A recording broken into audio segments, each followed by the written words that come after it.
వివేక హత్య కేసుపై సుప్రీంకోర్టు కీలక వ్యాఖ్యలు చేసింది. ట్రయల్ కోర్టు ఆదేశాలను సవాల్ చేస్తూ సుప్రీంకు వెళ్లారు వైఎస్ సునీత. ఈ కేసుపై లోతైన దర్యాప్తు చేయాలని సుప్రీంను కోరారు. ఈ కేసులో మళ్లీ మినీ ట్రయల్ నిర్వహించలేమంటూ కూడా సుప్రీంకోర్టు ఈ నేపథ్యంలో కీలక వ్యాఖ్యలు చేసింది. ఇలా అయితే 3-4 ఏళ్లు పడుతుందంటూ కూడా సుప్రీం మరోసారి ఘాటుగా స్పందించింది. ట్రయల్ కోర్టు ఆదేశాలతో దర్యాప్తు కొనసాగించాలని సిబిఐని ఆదేశించింది. సాధ్యమైనంత త్వరగా దర్యాప్తు పూర్తి చేయాలని కూడా స్పష్టం చేసింది సుప్రీం. దీనిపై మరిన్ని అప్డేట్స్ మా కరెస్పాండెంట్ కిరణ్ అందిస్తారు. కిరణ్, ఏ విధంగా చూడాలంటారు? సుప్రీంకోర్టు కాస్త ఘాటుగానే మాట్లాడినటువంటి పరిస్థితి. ఈ కేసులో మళ్ళీ మినీ ట్రయల్ నిర్వహించలేమని కూడా సుప్రీంకోర్టు చెప్పడం, ఇలా అయితే మళ్ళీ 3-4 ఏళ్ళు పట్టేటువంటి పరిస్థితి ఉంటుంది అనేటువంటి ఒక మాట సిబిఐని కూడా ఆదేశించినటువంటి పరిస్థితి ఉంది. ఎలా చూడాలంటారు ఈ పరిణామాన్ని? అప్డేట్స్ ఏంటి ఓవరాల్గా? మురళి, వైఎస్ వివేక హత్య కేసు పైన సుప్రీంకోర్టు కీలక ఆదేశాలు జారీ చేసింది. ట్రయల్ కోర్టు ఆదేశాలను సవాల్ చేస్తూ సుప్రీంకోర్టుకి వెళ్ళింది వైఎస్ సునీత. ఏదైతే కొన్ని నిర్దిష్ట అంశాలపైనే విచారణ చేయాలని హైకోర్టు వ్యాఖ్యానించింది. అయితే హైకోర్టు ఆదేశాలపైన సుప్రీంకోర్టుకి వెళ్ళిన సునీతకు గట్టి ఎదురు దెబ్బ తగిలింది అనుకోవచ్చు. ఎందుకంటే ఒక దశలో విచారణ కంప్లీట్ అయిందని చెప్పి సిబిఐ ఛార్జ్ షీట్ దాఖలు చేసింది. ఛార్జ్ షీట్ దాఖలు చేసిన తర్వాత మరింత లోతైన దర్యాప్తు అవసరం, తనకు ఈ కేసు పైన హత్య పైన అనుమానాలు ఉన్నాయంటూ సుప్రీంకోర్టు తలుపు తట్టిన సునీతకు సుప్రీంకోర్టు గడువు నిర్దేశించింది. అయితే హైకోర్టు ట్రయల్ కోర్టుకి వెళ్ళమని చెప్పింది. ట్రయల్ కోర్టు నెలలోపు నిర్దిష్టంగా ఈ కేసులో ఇద్దరి ఫోన్ కాల్స్ డేటాను ఎంక్వైరీ చేయమని చెప్పి సిబిఐని ఆదేశించింది.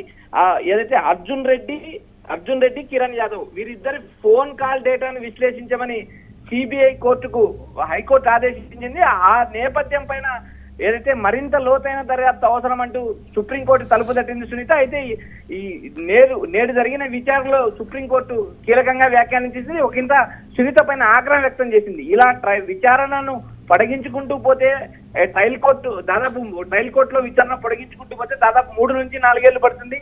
లోతైన దర్యాప్తు అవసరమా కాదా అనే అంశం పైన ఏదో ఒకటి తెలుసుకోవాలంటూ సిబిఐకి చెప్పింది. ఇప్పటికే ట్రయల్ కోర్టు ఇచ్చిన ఆదేశాలు పాటించాలంటూ స్పష్టంగా ఆదేశాలు జారీ చేసింది. గతంలో ఇచ్చిన ఉత్తర్వుల్లో కూడా ఇదే ఆదేశాలు ఇచ్చాం, మీరు కేవలం నెలలోపు దర్యాప్తు పూర్తి చేయాలని చెప్తే మీనమాంసాలు ఎందుకు లెక్కేస్తున్నారంటూ సిబిఐ పైన కూడా సుప్రీంకోర్టు ఒకంత అసహనం వ్యక్తం చేసింది. ఈ మొత్తం వ్యవహారం పైన ఒకసారి మనం గమనించినప్పుడు కేవలం నిర్దిష్ట ఇద్దరు వ్యక్తుల కాల్ డేటాను పరిశీలించమని విచారించమని చెప్పి కూడా మేము గతంలో ఆదేశించాం. ఆ ఆదేశాలు పాటించండి అంటూ సుప్రీంకోర్టు నేరుగా సిబిఐకి చెప్పింది. ఫర్దర్ గా వీరిద్దరి కాల్ డేటాను సిబిఐ విశ్లేషించాల్సిన పనింది.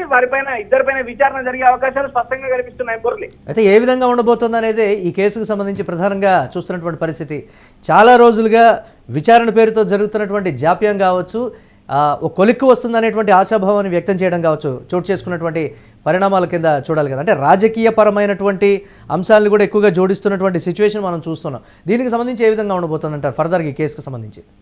మురళి, ఈ కేసు మరింత దర్యాప్తు చేయడానికి ఒకసారి మనం సుప్రీంకోర్టులో ఏం జరిగిందనే అంశాన్ని ఒకసారి మనం పరిశీలిస్తే, సుప్రీంకోర్టులో వివేక హత్య కేసు విచారణ పైన జస్టిస్ సుందరేష్ ధర్మాసనం కీలక వ్యాఖ్యలు చేసింది. ఈ కేసులో మళ్ళీ మేము ట్రయల్ నిర్వహించలేము, ఇలా ట్రయల్ నిర్వహించుకుంటూ పోతే 3-4 ఏళ్లు పడుతుంది, ఇది అంతే లేకుండా ముందుకెళ్తుంది అంటూ సుప్రీంకోర్టు వ్యాఖ్యానించడంతో ఈ కేసు కొలిక్కు వచ్చే అవకాశాలు స్పష్టంగా ఉన్నాయి. ఏదైతే నిర్దిష్టంగా ఇద్దరు వ్యక్తుల ఫోన్ కాల్ డేటా పైన విచారణ చేయమని గతంలో ఆదేశించారు. ఆ ఆదేశాలు పాటించాలంటూ ఇప్పటికే సిబిఐ కూడా సుప్రీంకోర్టు ఆదేశాలు జారీ చేసింది. అయితే ఇక్కడ ప్రధానంగా లోతైన దర్యాప్తు కోసం మాత్రమే సునీత పదే సుప్రీంకోర్టుకి వెళ్తుంది. లోతైన దర్యాప్తు అంటే ఈ కేసులో ఇంకెవరిని అరెస్ట్ చేయాల్సిన అవసరం ఉందా అంటూ ఇప్పటికే సిబిఐని అడిగినా కూడా సిబిఐ ఎలాంటి సమాధానం చెప్పలేదు. దీనికి సంబంధించి ఏదో ఒకటి సిబిఐని కూడా స్పష్టంగా సుప్రీంకోర్టు చెప్పింది. ఈ కేసులో దర్యాప్తు అవసరమా లేదా, గతంలో ఇచ్చిన ఆదేశాలనే పాటిస్తారా, ఏదో ఒక అంశాన్ని తేల్చాలంటూ సిబిఐకి సూటిగా చెప్పింది. అయితే ఇప్పుడు ప్రధానంగా పలు అంశాలపైన నాకు లోతైన దర్యాప్తు అవసరం, ఈ కేసులో మరింత మంది అనుమానితులు ఉన్నారంటూ సునీత చేసిన వ్యాఖ్యల పట్ల సుప్రీంకోర్టు ఒకంత అసహనం వ్యక్తం చేసింది. ఇప్పటికి ఉన్న సమాచారం ప్రకారం ట్రయల్ కోర్టు ఇచ్చిన ఆదేశాలను సుప్రీంకోర్టు సమర్థించింది. వారిద్దరి నిర్దిష్టమైన వ్యక్తులు వారిద్దరి ఫోన్ కాల్ డేటా పైన విచారణ చేయమని గతంలో చెప్పింది. ఆ ఆదేశాలకే కట్టుబడి ఉన్నాం. దీనిపైన మరింత లోతైన దర్యాప్తు అవసరం లేదంటూ సుప్రీం ఒకంత అసహనం వ్యక్తం చేసింది. అయితే ఈ ధర్మాసనం వివేకానంద హత్య కేసులో ఇప్పటికే దర్యాప్తు పూర్తి చేయాలని సుప్రీంకోర్టు ఆదేశాలు జారీ చేసింది. ట్రయల్ కోర్టు ఇచ్చిన ఆదేశాల ప్రకారం ముందుకెళ్లాలంటూ సుప్రీంకోర్టు సిబిఐకి స్పష్టం చేయడంతో ఈ కేసు మరికొద్ది రోజుల్లో కొలిక్కొచ్చే అవకాశాలు స్పష్టంగా ఉన్నాయి. Murali, right, thanks for updates Kiran. ఈ కేసుకు సంబంధించి సుప్రీంకోర్టు స్పందించిన తీరు మీద సర్వత్రా చర్చ జరుగుతున్నటువంటి పరిస్థితి ఉంది. వివేక హత్య కేసుపై సుప్రీంకోర్టు కీలక వ్యాఖ్యలైతే చేసింది. ట్రయల్ కోర్టు ఆదేశాలను సవాల్ చేస్తూ సుప్రీంకు వెళ్లారు వైఎస్ సునీత. ఈ కేసుపై లోతైన దర్యాప్తు చేయాలని సుప్రీంని సునీత కోరినటువంటి బ్రేక్ న్యూస్ చూస్తున్నాం.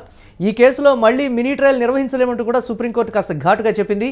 ఇలా అయితే 3-4 ఏళ్లు పడుతుందంటూ కూడా సుప్రీంకోర్టు వ్యాఖ్యానించింది. ట్రయల్ కోర్టు ఆదేశాలతో దర్యాప్తు కొనసాగించాలని కూడా సిబిఐని ఆదేశించినటువంటి ప్రస్తుత పరిస్థితి అయితే ఉంది. సాధ్యమైనంత త్వరగా దర్యాప్తు పూర్తి చేయాలని కూడా స్పష్టం చేసినటువంటి బ్రేక్ న్యూస్ చూస్తున్నాం.